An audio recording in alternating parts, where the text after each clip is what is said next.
Hey, what's up you guys? This is Sentai22 here. How you guys all doing? And today I'm going to talk about my thoughts on the Power Rangers series, Power Rangers Dino Charge. And I have to say, wow.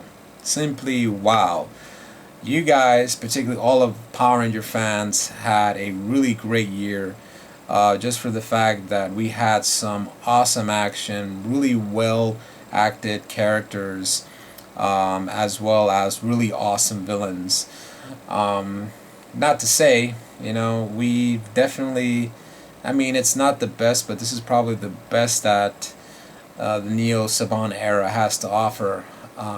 They really did a fantastic job. Chiplin, I congratulate you, and I really do hope that you will become the mainstay of Power Rangers for many, many years to come. I mean, you definitely brought Power Rangers back from this crap that we had to endure with Power Rangers Super Mega Force. Ironically, it was supposed to be the anniversary season, but unfortunately it failed miserably. The cast of characters were really phenomenal, although the one that really stood out was probably, and this is just my opinion, Yoshi, aka Koda, the blue Dino Charge Ranger. I mean, he's definitely a role model to all of us, just because of the fact that prior to being a Power Ranger actor, he was actually a Power Ranger fan. He was a Power Ranger and a Super Sentai fan. As a matter of fact, he actually went to Japan to visit, and then they got him a cameo in the current Super Sentai series, Ninja. So it's definitely awesome to see that, and thank you Yoshi. You definitely are an inspiration to all of us. That pretty much goes to show you that you can become a Power Ranger actor as well as be a Power Ranger fan at the same time.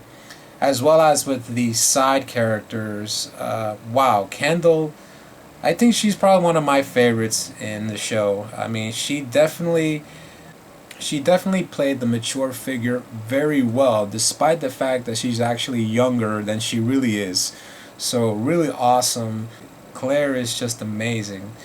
As well as the villains. The villains, I have to say, despite the character design, as I mentioned in the beginning of the year, the Keeper wasn't. It kind of looked like E.T. kind of, type character, but he kind of grew on me.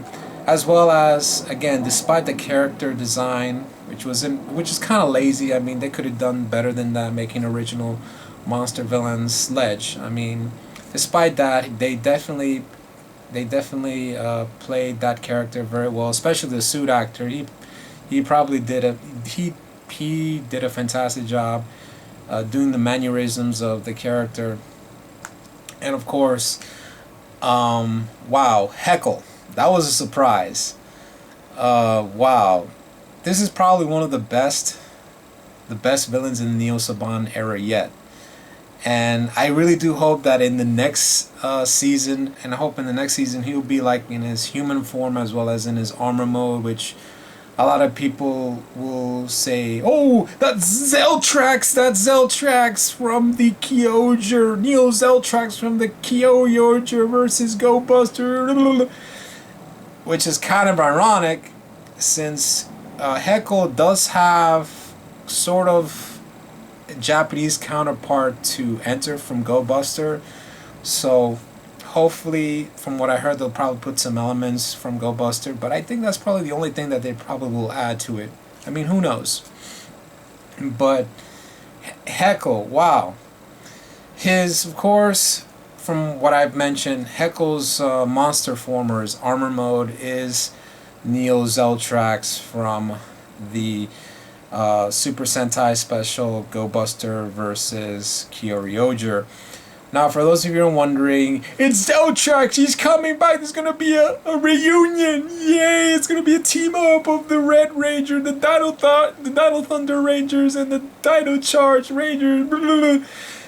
Yeah, that ain't gonna happen, okay, because, for one thing, they're using the Neo Zeltrax suit for a different purpose, okay?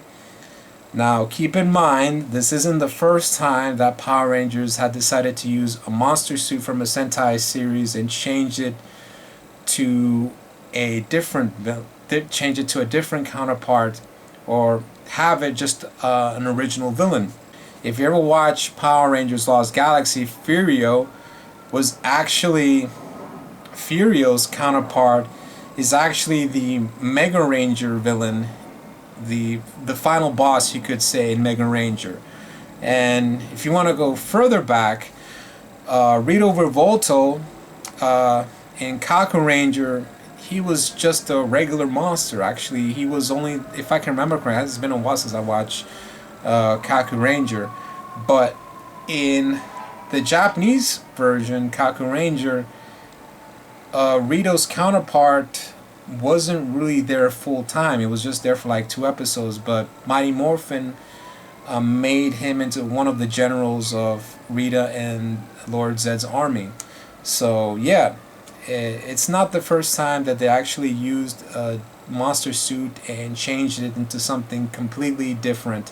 So yeah, so sorry guys to burst your bubble, but who knows, they might keep it on the rise. Maybe they are doing something as we speak, you know. Maybe they're going to use the footage in some way, shape, or form, but I highly doubt it. I mean, I hope that they use, like, say for example, some of the unused costumes from Megaforce or Super Megaforce for that matter. I mean, it would be awesome to see Bosco's monster form as one of the generals in Heckle's army, or Neo Goldar, so that'll be pretty interesting. So anyway guys, what do you think of Power Rangers Dino Charge? Please post your comments in the comments section below. This is Sentai 22, and thanks for watching.